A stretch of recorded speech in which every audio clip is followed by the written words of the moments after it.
প্রিয় দর্শক, আমি আপনাদেরকে এখন একটি বাগান দেখাচ্ছি। এই বাগানটা হচ্ছে বোয়ালি ভিটে ফরেস্ট ডিপার্টমেন্টের আওতাভুক্ত। এই বাগানগুলো হচ্ছে সুফলা বাগান এবং পরিবেশ বান্ধব।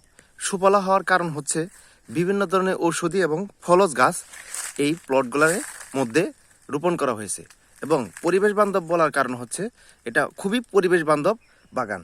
এই বাগানের গাছগুলো এত সুন্দর সজীব, আপনি এই বাগানের গাছতলাতে যদি না ঘুরেন তাহলে এর এই সজীবতা গ্রহণ করতে পারবেন না।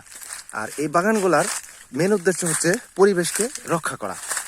আপনি যখন এই বাগানের আশপাশ দিয়ে হাঁটা চলাফেরা করবেন তো আপনি সজীব নিঃশ্বাস পাবেন, যে নিঃশ্বাসগুলা অন্য যে সমস্ত বাগান আছে সে সমস্ত বাগানের কাছে আপনি পাবেন না।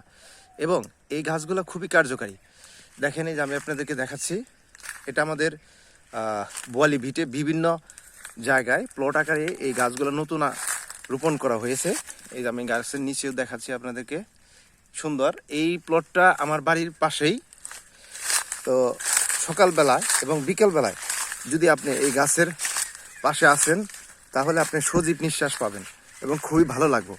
প্রকৃতপক্ষে আপনি যদি এই গাছের কাছে না আসেন তাহলে আপনি কখনো এই গাছের যে গুণাগুণ বা এর যে সজীবতা, এর যে ঠান্ডা বাতাসটা আপনি পাবেন না। আমি আপনাদের এখানে আবার আরেক ধরনের গাছ দেখাচ্ছি।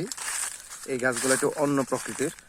এই যে সব গাছের নাম আমরা জানি না, কারণ এই বাগানগুলো আমাদের অত্র অঞ্চলে নতুন আকারে রোপণ করা হয়েছে। কিছুদিন আগে এই গাছগুলোর একদম পাতা ছিল না, হয়তো মানুষ মনে করেছিল যে এই গাছগুলো মনে হয় মারা গেছে, কিন্তু তা না। এই গাছগুলো বৃষ্টি পাওয়ার সাথে সাথে আবার একদম সজীব হয়ে গেছে। এই যে দেখেন কি সুন্দর, এই যে নতুন নতুন পাতা আসছে গাছে। এই যে এখানেও বিভিন্ন ধরনের গাছ আছে, প্রত্যেকটা গাছের আলাদা আলাদা গুণ আছে। এই যে এখানে এই যে আপনার শালবনের ভিতর দিয়েও গাছগুলো রোপণ করা হয়েছে।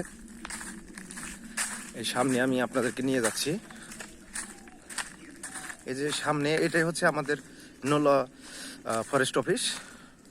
ওই যে আমি যেটা দেখাচ্ছি আপনাদের, এর আশেপাশে বাগানগুলা ঘুরে উঠছে। এই যে বাগানগুলা কি সুন্দর সবুজ পাতা, দেখেন। রাস্তার পাশ দিয়েও এই বাগানগুলা রোপণ করা হয়েছে, এই শালবনের ভিতর দিয়েও আছে। তো এটা যখন রোপণ করা হয় প্রথম তখন আসলে মানুষ এটার প্রতি ততটাই ছিল না, আগ্রহ ছিল না। এখন গাছগুলা হওয়ার কারণে একটু একটু মানুষের আগ্রহ হচ্ছে, কারণ গাছগুলো আসলে পরিবেশ বান্ধব। যখন আমাদের প্রথম রোপণ করা হয়, আমাদের এই যে ভিটটা নোলা ফরেস্ট অফিস, এই অফিসের কর্মরত অফিসার আলমগীর এবং আয়নাল কাকা, এরা আমাদেরকে বলতো যে এই গাছগুলো খুবই মূল্যবান এবং খুবই কার্যকারী। হ্যাঁ, এটার কাঠ অনেক মূল্যবান, এটার ফল অনেক মূল্যবান, এটা পরিবেশ বান্ধব। তো আসলেই তাদের কথাগুলা প্রকৃতপক্ষে ঠিক আছে, এখন আমরা তা বুঝতে পারতেছি।